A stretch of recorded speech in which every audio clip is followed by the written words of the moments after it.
அம்மா இன்னைக்கு சமையல் பார்க்கலாமா? சண்டே சமையல் பார்க்கலாம் வாப்பா. இன்னைக்கு என்ன ஸ்பெஷல்? ஆமா, அதுக்கு முன்னாடி செல்லப்பிள்ளை சால்வி சேனலை சப்ஸ்கிரைப் பண்ணுங்க, லைக் பண்ணுங்க, ஹைப் பண்ணுங்க. இப்பெல்லாம் பார்க்க மாட்டீங்க, கொஞ்சம் ஸ்லோவாகிட்டு இருக்கு. பாருங்க, நம்ம வீடியோக்குள்ள போகலாம். என்ன சமைச்சிருக்கேன்னு பார்த்துருவோமா? ஓகே. அம்மா வந்து முதல்ல சோறு போட்டுக்கிறேன். அப்படியே உடைச்சி விட்டு இதெல்லாம் சமைச்சு முடிக்கிறதுக்குள்ள இந்த சோறு கொஞ்சம் ஆறிடுச்சு, ஆனாலும் வருது இல்லை, புகை வருது. நல்லா இன்னும் சூடாக இருக்கணும்னு நினச்சேன். சரி பரவாயில்ல.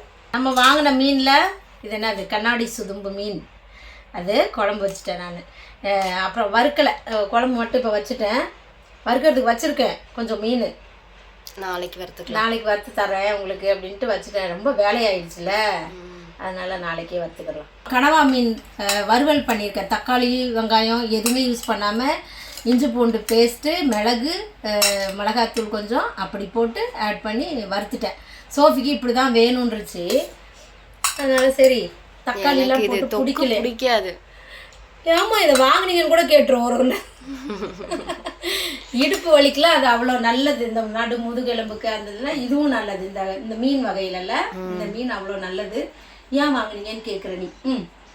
சரி. அப்புறம் இன்னொரு ஐட்டம் பண்ணேன், பருப்பு டால் வச்சேன். ஏன்னா நான் இதை தொக்கா வச்சுட்டு இந்த பருப்பு டால் வச்சு சாப்பிட்லான்னு அதை வச்சுட்டேன். கடைசியாக தொக்கு வைக்காதீங்கன்னு சொன்னோன்னே வேற என்ன பண்ணுறது. அப்போ மீன் குழம்பு வச்சு பருப்பு டால் வச்சாச்சு. அதுவும் ஊற்றி சாப்பிட்டுக்கலாம். சோஃபி அப்படி சாப்பிட்றதுனா சாப்பிட்டுக்கலாம். இப்போ மீன் குழம்பு ஊற்றிட்டேன்ல. அப்புறம் என்ன வச்சுருக்கேன், மாம்பழம் கட் பண்ணி வச்சுருக்கேன். அப்புறம் வந்து ரசமும் வச்சுருக்கேன்.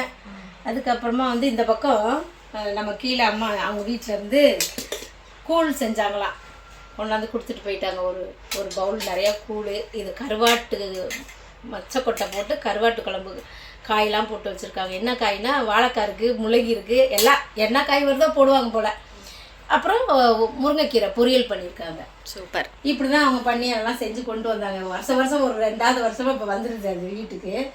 அதான் எல்லாம் இவ்வளோதான் இன்றைக்கி நம்மளுடைய சமையல். இன்றைக்கி பிறந்த நாள் திருநாள் கொண்டாடுற எல்லாருக்கும் வாழ்த்துக்கள் சொல்கிறேன், ப்ரேயர் பண்ணிக்கிறேன். எல்லாரும் சந்தோஷமா இருங்க. நாளைக்கு என்ன சமையல் நம்ம அடுத்த வீடியோவில் பார்க்கலாம். பாய்.